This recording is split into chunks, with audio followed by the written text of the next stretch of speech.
Welcome back mga kahigala sa mga Bisaya diha, no? Alright po kuya. Sa mga driver dira, magkinahinay lang kag manihon.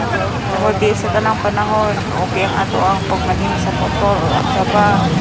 Sama ani karon ang tanawa ang ato ang panghitabo diri.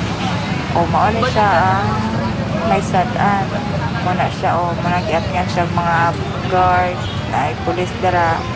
Kay motor siya basing mutakas. Nato ko ana.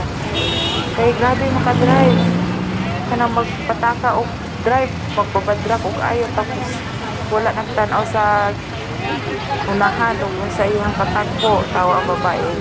Dili ka tindog. Diretso hagba taon kaluoy. Tanawa ninyo o gitagpok na lang na siya o dili siya palihukon. Kay kung tanawa ninyo, tanawa o maglugo sa isa, isa bakod, maglugo sa bakod. Sus, kini mo o. Dire na dahil sa silang no, silang Cavite. Doon sa ano, sa Robinson. I mean, Dasma. Dasma rin po. Tanawa ninyo, sus ko kaluoy tawon. Ay, nagbangga tawon sila. Tanawa o, buoy kayo. Munang kamo, magkinahinay lang taon mo. Diyos ko, di na tumatagan ang panahon. Sana okay lang po si ate mo.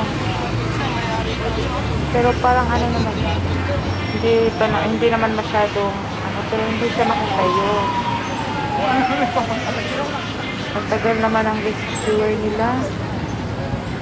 Munang kamo, magkinahinay din po pa ng mga driver nga magpabadra ko kayo. Sus, paalala lang taon. Maghinay lang taon pa kay safety ta kay sara ginabuhi nato. Unang ampingan nato sa tag fiscal ta. Malulat ka nila ako ng ambulance. Ay daw. Magpa ko din sa wala ko na siya ang kuwan. Wala siya ang bangga.